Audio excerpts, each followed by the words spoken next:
صدق اللہ مولانا العظیم۔ بارگاہ رسالت معاب صلی اللہ علیہ وسلم میں درود پاک کا ہدیہ پیش کریں۔ اللہم صلی علی سیدنا و مولانا محمد معدن الجود والکرم وآلہ واصحابہ الکرام وابنہ الکریم وبارک وسلم صلاة دائمتا سرمدا ابدا۔ رب ذوالجلال قرآن عظیم میں یوں ارشاد فرماتا ہے، اے رسول کیا آپ نے نہیں دیکھا ان لوگوں کو جنہوں نے اپنی خواہشات کو اپنا خدا بنا لیا ہے، اپنی خواہشات کو اپنا معبود بنا لیا ہے، جو وہ چاہتے ہیں اسی کے پیچھے بھاگتے ہیں، اس کی عبادت کرتے ہیں۔ اور اللہ تعالیٰ فرماتا ہے، اے نبی کیا آپ ایسوں کی سفارش کریں گے اور ایسوں کے آپ وکیل بنیں گے جو اپنے خواہشات کے پجاری ہیں؟ اور اللہ فرماتا ہے ان میں سے تو اکثر ایسے ہیں کہ انہیں عقل نہیں ہے، وہ جانوروں سے بھی بدتر ہیں، جو اپنے خواہشات کے پیچھے بھاگ رہے ہیں۔ شیخ اعظم سیدنا محی الدین ابن عربی رحمۃ اللہ تعالی علیہ، ان کی کئی چیزیں لوگوں میں ایسی بھی مشہور تھی کہ شیخ محی الدین ابن عربی ایسے ایسے الفاظ بول جاتے ہیں جو شریعت میں ہوتے نہیں ہیں۔ بہت سارے مسائل ان کے ہیں، لیکن ایک بار شیخ محی الدین ابن عربی بیٹھے ہوئے تھے، کرسی پر ہیں، سامنے مریدین بھی ہیں، بہت سارے ملنے والے لوگ بھی آئے ہوئے ہیں۔ اسی اثنا میں انہوں نے ایک جملہ ایسا کہا، واقعی اگر آپ کے سامنے بھی ایسی بات آئے تو آپ بپھر جائیں۔ شیخ محی الدین ابن عربی کہتے ہیں، اے لوگوں جو تم سب یہاں میرے پاس بیٹھے ہو، تمہارا خدا میرے پاؤں کے نیچے ہوتا ہے، تمہارا خدا میرے قدموں کے نیچے ہوتا ہے۔ سب ظاہر سی بات ہے جیسے ایسا جملہ سنا تو اٹھ کر کے لوگ بھاگنا شروع ہو گئے کہ آدمی کافر ہو گیا۔ شیخ اعظم ہیں یہ حضرت محی الدین ابن عربی، جن کی بہت ساری کتابیں ہیں، تصوف میں آپ کا ایک بہت بڑا باب ہے۔ لوگ اٹھ کر کے ادھر سے ادھر چلنے لگ گئے کہ ایسے ایسے جملے بول رہے ہیں، یہ محی الدین ابن عربی کو ہو کیا گیا؟ خدا پیروں کے نیچے ہوگا؟ کفریہ جملہ ہے۔ سب تو چلے گئے، دو باقی رہ گئے جو مخصوص مریدین میں سے تھے۔ انہوں نے کہا کہ حضور جو جملے سنے ہم کو بھی کانوں پر یہ وزن لگ رہے ہیں، لیکن کیوں کہا آپ نے ایسا؟ اس کا کچھ معنی ہے؟ آپ جیسے عظیم المرتبت بزرگ سے ایسا جملہ کیسے ممکن ہے؟ انہوں نے فرمایا کہ ان سب کو بھی تو یہ پوچھنا چاہیے تھا میرے بولنے کا مطلب کیا ہے۔ فوراً بدگمانی کیا اور بھاگ گئے۔ تم دو باقی رہ گئے، میں بتاتا ہوں کہ میں نے یہ جملہ کیوں کہا تھا۔ کرسی پر بیٹھے تھے اور چٹائی نیچے بچھی ہوئی تھی یا قالین بچھی ہوئی تھی جس پر لوگ بیٹھے ہوئے تھے۔ آپ نے اپنے ان دو مریدین سے کہا یہ چٹائی اٹھاؤ۔ چٹائی اٹھائی تو دیکھا وہاں پر سونے کے چاندی کے سب سکے رکھے ہوئے تھے جو شیخ محی الدین ابن عربی کے پیروں کے نیچے تھے۔ کہا وہ جتنے آئے تھے وہ اسی کی عبادت کرتے تھے، اس لیے میں نے کہا کہ تمہارا خدا میرے پاؤں کے نیچے ہوتا ہے۔ وہ خواہشات کے پجاری ہیں، میں نے اللہ نہیں کہا۔ اللہ رب العزت وہ قادر مطلق ہے، میں نے کہا جس کی تم عبادت کرتے ہو، جس کو تم خدا بنائے رکھے ہو، وہ میرے پیروں کے نیچے ہوتا ہے۔ اور حقیقت ہے میرے عزیزوں، جنہوں نے خواہشات کے پیچھے بھاگنا شروع کیا، در حقیقت وہ اپنا خدا بنا چکے ہیں ان کو۔ کیا ایسا نہیں ہوتا ہے کہ جو بندہ ضدی طبیعت کا ہوتا ہے، چاہ لیتا ہے کہ یہ مجھے چاہیے تو چاہیے، یہ مجھے چاہیے تو چاہیے، یہ جو ضد ہے اپنی خواہش کو پوری کرنا، یہاں پر کہا گیا ہے کہ وہ اپنی خواہش کی عبادت کر رہا ہے، اس کے پیچھے بھاگ رہا ہے۔ اسی لیے اللہ کے نبی صلی اللہ تعالیٰ علیہ وسلم کی ایک حدیث میں آپ کو سناؤں۔ حضور علیہ وسلم ارشاد فرماتے ہیں، لا یؤمن احدکم حتی یکون ہواہ تبعا لما جئت بہ، تم اس وقت تک پورے مومن نہیں ہو سکتے جب تک کہ اپنی خواہشات کو میری مرضی کے مطابق نہیں بنا دو گے۔ حضور کے قدموں میں لا کر اپنی ہر خواہش کو قربان کرنا ہو، یہ نہیں کہ میری چاہت تو ایسی ہے، میں خواہش ایسی رکھتا ہوں لیکن شریعت ایسا کہتی ہے، یہ جب ٹکراؤ آیا تو سمجھ لو کہ تمہارے اندر ایمان آیا ہی نہیں ہے، تم مومن نہیں ہو۔ مومن وہ ہے جہاں دنیا کی ساری خواہشات وہ حضور کے قدموں پر قربان کر دیتا ہے، اس کی اپنی کوئی خواہش نہیں ہوتی۔ اسی لیے میں اکثر یہ کہتا ہوں ان نوجوانوں سے جن کو کچھ نصیحت کی جائے تو وہ کہتے ہیں کہ مولانا ہماری لائف ہے، ہمیں انجوائے کرنے دی جائے، یہ ابھی تو ہماری لائف ہے، ہماری اپنی لائف کو ہمیں انجوائے کرنے دیا جائے۔ نادان، کس نے کہا کہ تیری اپنی لائف ہے؟ تیری لائف ہے کہاں؟ زندگی یہ نہیں کسی کی کسی کے لیے، زندگی ہے نبی کی نبی کے لیے، اور نہ سمجھ مرتے ہیں زندگی کے لیے، ارے جینا مرنا ہے سب کچھ نبی کے لیے۔ جو خواہشات کو لا کر کے حضور کے قدموں پر رکھ دیتا ہے تو پھر وہ کہتا ہے میرے عزیزو، وہ پھر آ کر کے یہ کہتا ہے اپنی خواہشات، اپنی طبیعت جہاں سب مر جاتی آدمی کی، اس کی اپنی کچھ نہیں ہوتی، تب اس مومن کی زبان سے یہ نکلتا ہے یا رسول اللہ زمین و زمان تمہارے لیے، مکین و مکان تمہارے لیے، چنین و چنا تمہارے لیے، بنے تو جہاں تمہارے لیے، ہم آئے یہاں تمہارے لیے، اٹھے بھی وہاں حضور کے لیے۔ اس کا اپنا کچھ نہیں ہوتا، اپنی خواہش ہوگی تو میں کرتا رہے گا، اور جتنی خواہشات کے پیچھے بھاگتا رہے گا دنیا اس کا پیچھا کبھی نہیں چھوڑتی، اور نہ ہی دنیا اس کو کبھی سیراب ہونے دے گی، کبھی پیٹ بھرنے دے گی ہی نہیں، وہ بھوکا ہی رہے گا، وہ پیاسا ہی رہے گا جو دنیا کے پیچھے بھاگتا ہے۔ ایک مرتبہ سیدنا عبداللہ ابن مسعود رضی اللہ تعالیٰ عنہ غمگین بیٹھے ہوئے تھے، کسی بات کا غم ہوگا، نبی پاک صلی اللہ تعالیٰ علیہ وسلم کا گزر ہو رہا تھا، آپ نے دیکھا، حضرت عبداللہ ابن مسعود سے پوچھا کہ غم کیوں ہے؟ تو آپ خاموش رہے، تو اللہ کے نبی صلی اللہ علیہ وسلم نے ایک جملہ فرمایا جو آج ہم سب کے لیے سبق ہے میرے عزیزوں، فرماتے ہیں الہم کما یقدر یکن، اپنے غم کو زیادہ مت بڑھا، جتنا لکھا ہے اتنا مل کے رہے گا، وما ترزق یأتک، جتنا اللہ نے رزق لکھا ہے وہ آ کر رہے گا، وہ تیرے پاس آ جائے گا۔ غم کب بڑھتے ہیں انسانوں کے؟ ہمارے اندر جو ٹینشن جس کو آپ کہہ رہے ہو، فرسٹریشن کہہ رہے ہو، یہ سب چیزیں انسان کی زندگی میں کب آتی ہیں؟ جب یہ اپنی لو اور اپنی خواہشات دنیا سے لگاتا ہے، خالق سے اگر لگاتا ہے تو پھر اس کے غم نہیں بڑھتے، بلکہ غموں کا مداوا ہے۔ اسی لیے بزرگوں نے فرمایا کہ اگر ٹینشن فری جینا چاہتے ہو تو انسانوں سے امیدیں کم کر لو، اللہ کی ذات سے یقین بڑھا لو، اس کی ذات سے یقین بڑھاؤ۔ ہم نے دیکھا ہے اپنی زندگی میں جس سے ہم ملتے رہے، جس سے کچھ خواہشیں رکھتے رہے یا جس کے متعلق کچھ امیدیں وابستہ کر رکھی، یہاں امیدیں ٹوٹ جاتی ہیں، پھر انسان کا غم بڑھتا ہے، انسان مغموم ہو جاتا ہے۔ اللہ کی ذات سے جو وابستہ ہوا اور وہاں جو آس لگایا وہ ہر دن بشاشت کے ساتھ جیتا ہے، یقین کے ساتھ جیتا ہے۔ اسی لیے میرے عزیزوں، یہاں جس نے بھی اپنے خواہشات کو دنیا کے ساتھ لگایا ہے اسے کم کرنا ہے۔ لا تکثر ہمک ما یقدر یکن، اللہ کے نبی فرماتے ہیں اپنے غموں کو زیادہ مت کر، جتنا لکھا ہے اتنا تجھے مل کر رہے گا۔ اس دار فانی میں، اس عمل کی دنیا میں ہم نے اپنے بہت ساری چیزیں پھیلا رکھی ہیں۔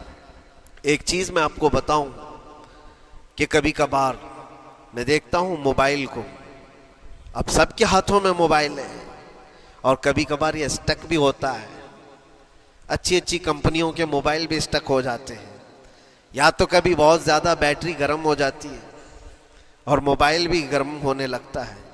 پھر اس کا حل کیا ہے؟ ایکسپرٹ سے پوچھتے ہیں موبائل کبھی ہینگ ہو رہا ہے یا کبھی بہت بیٹری گرم ہو رہی ہے، اس کے ریزن کیا ہے؟ تو وہ ایکسپرٹ یہی بتاتے ہیں کہ اس کے اوپر اوور لوڈ ہو سکتا ہے، بہت زیادہ اس میں ڈیٹا جمع ہو چکا ہے اور پھر بیک گراؤنڈ میں ایکٹیو ہے بہت زیادہ، جس کی وجہ سے بیٹری ہارمفل ہے، بہت زیادہ گرم ہو جاتی ہے۔ یا تو پھر ایک ساتھ کئی چیزیں اس کے اندر ڈال دی جاتی ہیں تو اس کا پروسیس کم ہو جاتا ہے، سٹک ہو جاتی ہے. یہ تو موبائل ہے جو تمہیں سکھا رہا ہے. یہی چیز ہے دنیا کے ہمارے اس لائف میں، ہماری زندگی میں بہت زیادہ چیزیں اگر دماغ میں آ جاتی ہیں تو پھر دماغ گرم بھی ہو جاتا ہے اور سٹک بھی ہوتا ہے، ہر چیز سوچنے سے بھی عاری ہو جاتا ہے، صحیح طریقے کے فیصلے نہیں لے پاتا. اچھا نقصان کیا ہے اس کا؟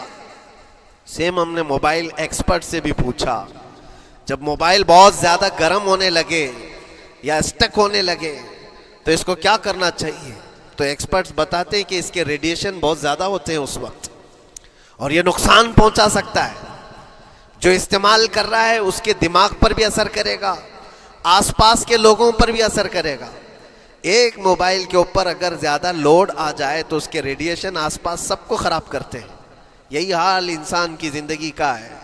تمہارے دماغ کے اوپر اگر غم زیادہ بیٹھ گئے اور بہت زیادہ دماغ حاوی ہو گیا تو خود کا تو نقصان کرو گی ہی، آس پاس جتنے ہیں سب کا نقصان کرو گے. تمہاری وجہ سے تمہارے ماں باپ بھی پریشان، تمہاری اولاد، تمہارے بیوی بچے سب اس پہ ان سب چیزوں میں ملوث ہو جاتے ہیں. اب اس کا علاج کیا ہے؟ کہا گیا موبائل کو آف کر دو، ڈیٹا کم کر دو، اس کے اندر سے کچھ چیزیں ڈیلیٹ کر دو، پھر یہ اپنے نارمل حالت میں آ جائے گا. سیم آپ کے لیے بھی ہے. دماغ میں دنیا کے بہت سارے فطور بھرے ہو تو تھوڑی چیزیں ڈیلیٹ کر دو، تھوڑے دنوں کے لیے اپنی اس ایکٹیو لائف کو روک دو اور آ جاؤ اللہ کی بارگاہ میں اور آنکھ بند کر کے اس کی طرف لو لگاؤ. اس لیے کہ ہماری بیٹری جو چارج ہوگی وہ خالق کائنات سے ہی ہوگی. بنانے والا ہی بہتر جانتا ہے اس کی زندگی کس چیز سے چلتی ہے. اور اسی لیے کہا ہے، امام غزالی رحمۃ اللہ تعالی علیہ فرماتے ہیں جو بندہ اللہ کے ذکر سے کئی دن تک غافل ہوتا ہے تو مردہ لاش ہے جو چل رہا ہے، بازاروں میں جو چل پھر رہا ہے، ذکر الہی نہیں کرتا تو اس کی روح ختم ہونے کے قریب آئی ہے. یہ زندہ لاش ہے. یہاں زمانے ہو گئے، مہینوں بیت گئے، برسوں ہو جاتے ہیں. کتنے دن ایسے ہیں آپ نے اللہ کے ذکر کے لیے الگ سے وقت نکالا ہو؟ کہاں ہے وقت؟ نماز بھی ایسے پڑھ کر کے بھاگ جاتے ہیں جیسے لگتا ہے کہ کوئی چیز ہمارے اوپر سوار تھی، جلدی سے ہٹا دی اور بھاگ گیا. نہیں میرے عزیزوں، ہماری روح جب بیمار ہوتی ہے، ہماری روح کو جب بھوک لگتی ہے تو اللہ کے ذکر سے اس کا علاج بھی ہوتا ہے اور اس کو رزق. لیکن ہم رزق دیتے ہی نہیں. کبھی آپ نے دیکھا ہماری باڈی کو، صبح ناشتہ نہ کرو، دوپہر میں کھانا نہ کھاؤ تو شام تک ہمارا جسم ہچکولے لینے لگتا ہے، چکر آنے لگ جاتے ہیں. کیوں؟ جسم 2 وقت کے کھانے کو چھوڑنا برداشت نہیں کر پاتا، کمزوری آ جاتی ہے. جسم کو بھوک لگتی ہے، ہمیں کھانا دینا اسے ضروری ہے. اسی طرح اللہ نے ہماری جو روح بنایا ہے، روح کو بھی رزق کی ضرورت ہے. اور روح کا رزق کیا ہے؟ روح کا کھانا پینا کیا ہے؟ کاجو بادام میوے پستے کھا کر کے روح کو طاقتور نہیں بنا سکتے. فرمایا گیا روح کی غذا اللہ کا ذکر ہے. جب بندہ اللہ کا ذکر کرتا ہے تو اس کی روح کو طاقت ملتی ہے اور روح کمزور نہیں رہتی، طاقتور بن جاتی ہے. عزیزان گرامی وقار، پھر میں خلاصتاً یہ بات کہوں گا کہ ہم نے دنیا میں اتنی ساری چیزیں پھیلا لی ہیں، اتنے سارے، جس کی وجہ سے غموں کا بوجھ ہمارے دماغ پر طاری ہے. اور ایک وقت وہ آئے گا جب ساری چیزیں چھوڑ کر کے فوراً بھاگنا پڑے گا، نکلنا پڑے گا. کچھ لوگوں کے متعلق کہا گیا ہے کہ روح نکلنے کے وقت اس کو بہت تکلیف ہوتی ہے. سب کے لیے نہیں، کچھ ایسے لوگ ہیں جن کی روح نکلنے کے وقت درد زیادہ ہوتا ہے، تکلیف زیادہ ہوتی ہے مرنے کے وقت. پوچھا گیا کیوں؟ کہا کہ یہ روح جو ہے اس کی ساری بنائی ہوئی چیزوں میں اٹکی ہوئی ہے، اس کی اولاد میں بھی ہے، اس کے مال میں بھی لگی ہوئی ہے، اس کے گھر میں بھی لگی ہوئی ہے، اس کے جائیداد میں بھی لگی ہوئی ہے. روح جب نکل رہی ہوتی ہے ان سب چیزوں سے بھی نکل رہی ہے. جہاں جہاں اس کی خواہشات لگی ہوئی تھی سب جگہ سے کھینچا جا رہا ہے تو درد بڑھتا چلا جاتا ہے، تکلیف بڑھتی چلی جاتی ہے. اور پھر وہ جب دیکھ رہا ہوتا ہے خالی ہاتھ جا رہا ہو، تکلیف زیادہ ہوتی. اسی لیے میرے عزیز و اللہ کے نبی صلی اللہ تعالیٰ علیہ وسلم کا جب آخری وقت آیا، آپ کے وصال کا وقت آیا، حضور نے اپنی بیویوں کو بلایا، ازواج مطہرات کو بلایا اور پوچھا کہ کس کے پاس کتنا سونا ہے، کتنا زیور ہے. ازواج مطہرات نے کہا میرے پاس اتنا ہے، ان کے پاس اتنا ہے. سب نے اپنے چاندی سونے کے زیورات لا کر پیش کر دیا۔ حضور پاک صلی اللہ علیہ وسلم نے فرمایا اے میری بیویوں، اے میری ازواج، اگر تم چاہو تو یہ سب اللہ کی راہ میں خیرات کر دو، اللہ کی راہ میں اس کو وقف کر دو، خیرات کر دو۔ بیویوں نے پوچھا یا رسول اللہ صلی اللہ علیہ وسلم، کیا آج سے سونا چاندی پہننا حرام ہو گیا ہے؟ کیا ہمارے لیے ناجائز ہو گیا ہے؟ نبی پاک صلی اللہ علیہ وسلم نے فرمایا نہیں، زینت تو تمہارے ہی لیے ہے، سونا اور چاندی تمہارے لیے ہے، حرام نہیں ہے، ناجائز نہیں ہے، لیکن میں دیکھ رہا ہوں میری زندگی کا آخری وقت آ گیا، میں رب ذوالجلال کی بارگاہ میں جانے والا ہوں، میں یہ چاہتا ہوں کہ اس حال میں دنیا سے جاؤں کہ میرے گھر میں سونا چاندی کا کوئی ٹکڑا پڑا ہوا نہ ہو اور اللہ کی بارگاہ میں فقیر اٹھایا جاؤ۔ یہ نبی پاک صلی اللہ تعالی علیہ وسلم کی خواہش ہے کہ میں اللہ کی بارگاہ میں اس حال میں جاؤں کہ میرے گھر میں کوئی چیز رکھی ہوئی نہ ہو، سونا اور چاندی، مال و دولت۔ کیونکہ میرے عزیزوں، اسی سے اندازہ کرو انسان اپنی خواہشات میں اتنا گھر جاتا ہے کہ اس سے نکلنا اس کے لیے مشکل ہوتا ہے، اور روح نکلنے کے وقت یہی تو تکلیف ہوتی ہے کہ کہاں کہاں کیا کیا بنایا تھا، کتنا جمع کیا تھا، حساب کرتے کرتے اس کی روح نکل جاتی ہے۔ ہم نے دیکھا ہے، میں اپنا ایک تجربہ بتاتا ہوں۔ عمرہ سے ہم واپس آ رہے تھے، 40 لوگوں کا قافلہ تھا، ایئرپورٹ پر پہنچے، بہت تاخیر ہو چکی تھی اور فلائٹ کا وقت بہت کم رہ گیا تھا، اور حاجی لوگ ماشاءاللہ جاتے ہیں تو خوب بھر بھر کر کے سامان بھی لیتے ہیں، کیا کیا سامان تھے سب کے پاس، اور ہمارا بار بار جانا آنا ہوتا ہے، میں کبھی کوئی زیادہ چیزیں رکھتا نہیں۔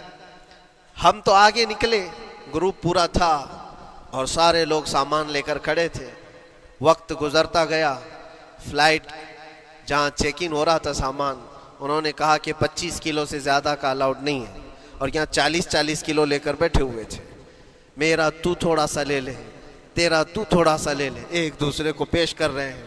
3-4 لوگوں نے تو مجھے پکڑایا کہ آپ کے پاس سامان کم ہے مفتی صاحب، آپ تھوڑا سا ہمارا لے لو، جس کا لے سکتے تھے لے لیا۔ پھر اس کے بعد 1 گھنٹے سے کم ٹائم بچا تھا، انہوں نے کاؤنٹر کلوز کر دیا۔ میں نے دیکھا 20 سے 25 حاجی ایسے ہیں جن کا سامان بکھرا ہوا ہے، اور کیا لے جا سکتے ہیں ہاتھ میں، وہ بھی 7 کلو 8 کلو اتنا ہی تھا۔ ان کی خواہشات میں دیکھ رہا تھا، کوئی مسلح اٹھاتا ہے، کوئی کھجور اٹھاتا ہے، کوئی کہتا ہے نہیں میرے بچوں کے لیے کھلونے لیا تھا اس کو لے لیتا ہوں، وہ لے لو تو مسلح چھوڑنا پڑتا ہے، یہ لے لو تو کھجور چھوڑنا پڑ جاتا ہے۔ کسی نہ کسی طرح سے وہ لوگ آخری وقت 2-4 چیزیں لے کر کے نکل رہے تھے، اور بکھرا ہوا پورا سامان ایئرپورٹ پر ایسے ہی موجود تھا، 1-2 کلو نہیں، کتنے کلو کا سامان چھوڑ کر کے یوں ہی آنا پڑا۔ یا تو پھر فلائٹ کے سفر پہ جاؤ یا سامان میں لگے رہو، 2 ہی آپشن تھے، اور کون وہ چھوٹے سامان کے لیے اپنا سفر ملتوی کرتا۔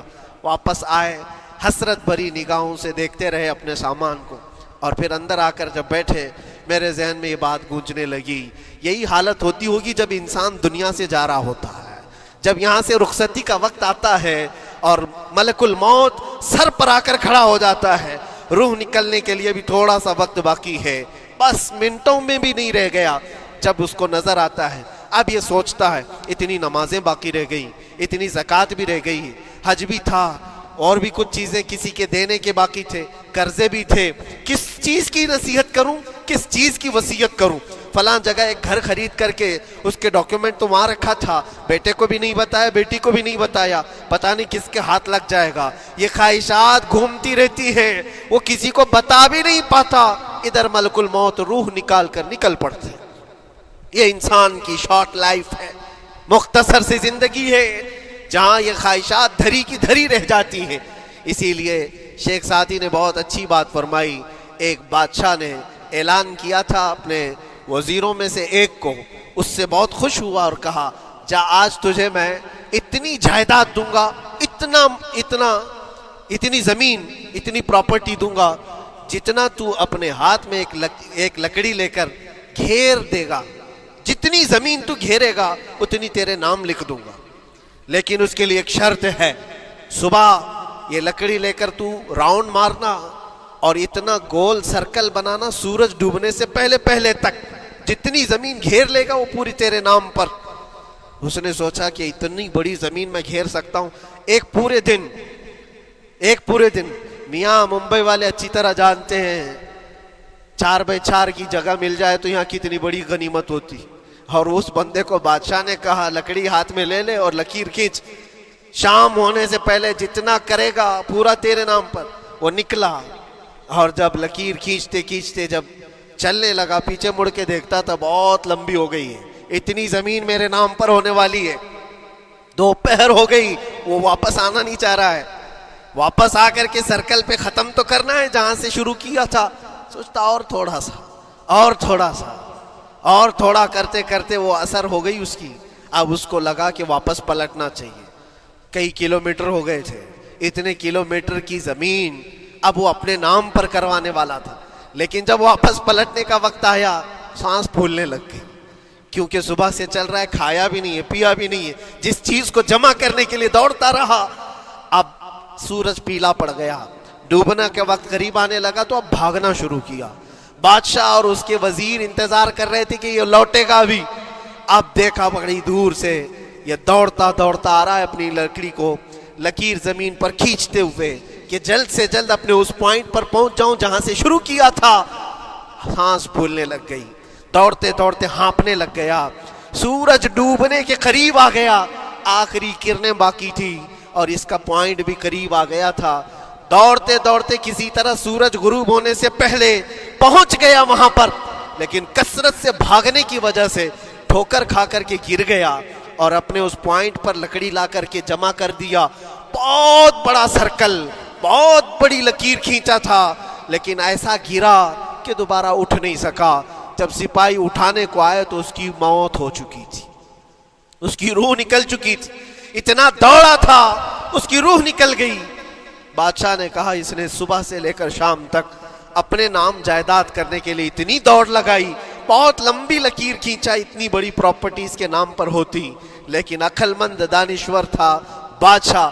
اس نے کہا جہاں یہ گرا ہے وہیں اس کو دفن کرو. اور اس کے بعد اس کی قبر پر لکھا گیا تھا کہ اس کو ضرورت اتنے 2 گز زمین کی تھی, دوڑتا کتنا لمبا رہا, صبح سے شام تک اتنی لمبی لکیر کھینچ لیا, لیکن سونے کے لیے اس کو جو جگہ چاہیے تھی وہ بس اتنی ہی سی تھی, وہ 6 فٹ کی جگہ.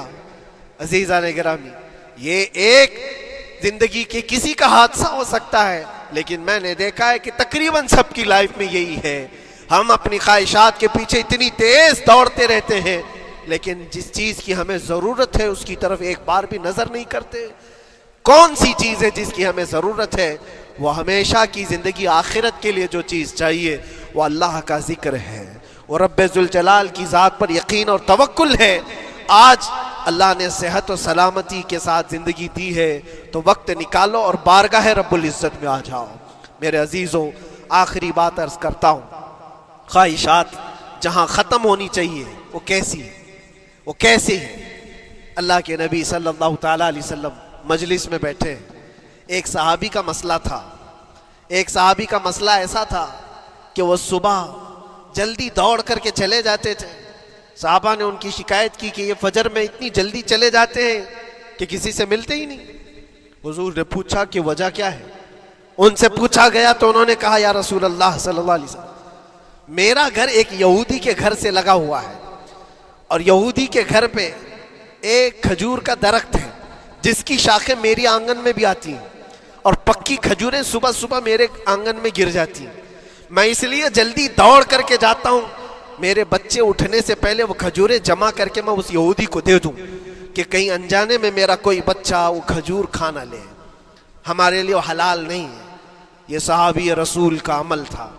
اللہ کے نبی صلی اللہ علیہ وسلم نے فرمایا اپنے بچوں کو حلال کھلانے کے لیے اتنی فکر, اتنی فکر.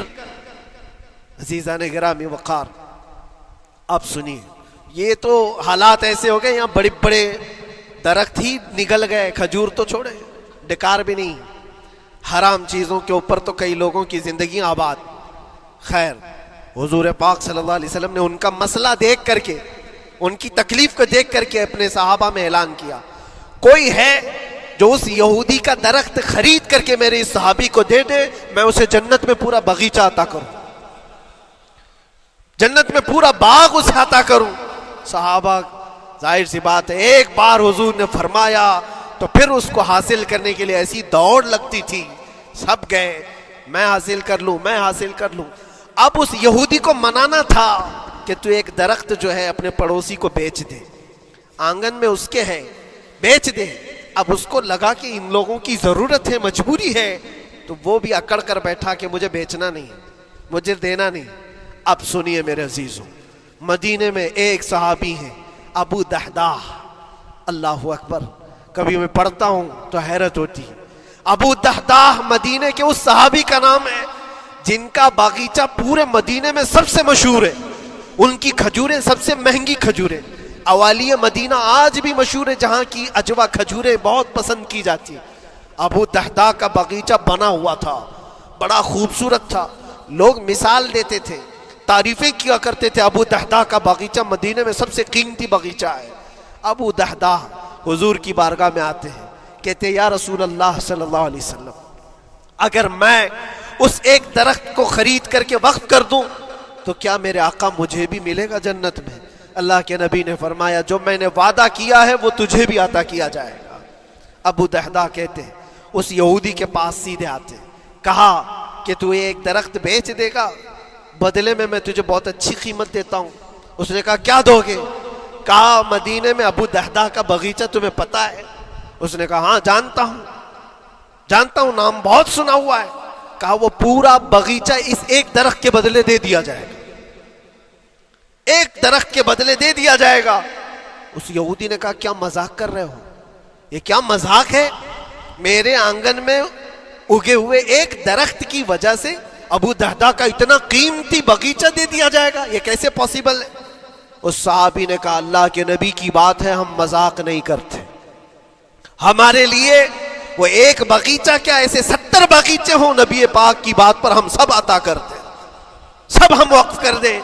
اس یہودی نے کہا کہ ان کی تو مت ماری گئی ہے مسلمانوں کی، یہ دیکھو اپنے نبی کی بات پر اتنا قیمتی باغیچہ مجھے دینے کو تیار ہے۔ اور پھر اس نے سوچا سودا بھی تو اچھا ہی ہے، باغیچہ تو ملے گا ہی، لیکن جو میں درخت بیچ رہا ہوں یہ جائے گا کہاں؟ یہ بھی تو میرے آنگن میں ہی رہنے والا ہے۔ درخت اگر کوئی خرید لیا تو ایسا تو نہیں ہے کہ یہ درخت وہاں جائے گا، یہ تو میرے آنگن میں ہی ہے۔ سودا کر لیا۔ کہا بات اگر سچی ہے تو میں یہ درخت اپنے پڑوسی کو جو تمہارا دوست ہے مسلمان اس کو دے رہا ہوں، بدلے میں مجھے ایک باغیچہ دے دو۔ ابو دحداح نے اسی وقت لکھ کر کے دے دی، یہ باغیچہ تیرے نام کا ہے۔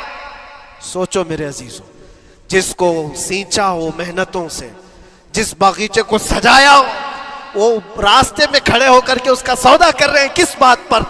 حضور پاک کی بات تھی، رسول اللہ کا فرمان تھا۔ آئے ان کی بیوی ان کے بچے، باغیچے میں ہی گھر بنا ہوا تھا، نہایت ٹھنڈا گھر ہوا کرتا تھا، وہ لوگ سکون کے لیے وہاں بیٹھتے تھے۔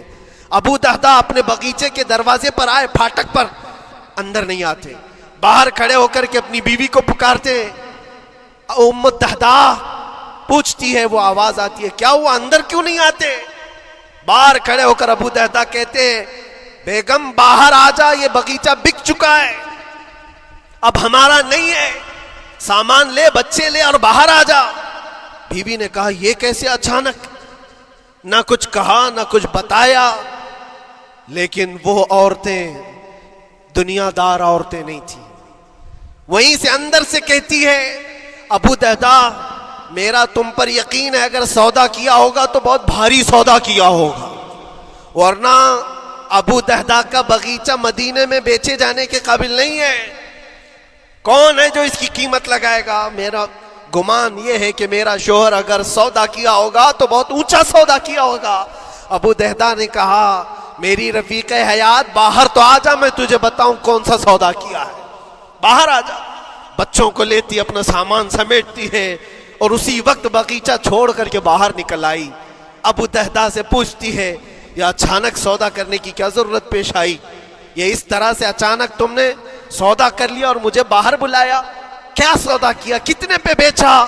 ابو دحداح نے کہا میرے ہاتھ میں پیسہ تو 1 روپیہ نہیں، 1 درہم نہیں ہے۔ کہا پھر کتنے میں بیچا؟ کہا اندازہ بھی نہیں کر سکتی۔ اللہ کے نبی نے فرمایا میرے اس صحابی کے لیے جو ایک درخت خرید کر کے دے دے اسے میں جنت کا باغیچہ عطا کروں گا۔ میں نے اپنے دوست مسلم بھائی کے لیے اس کا درخت خرید کر کے وقف کیا ہے اور بدلے میں اس یہودی کو یہ باغیچہ دے دیا ہے۔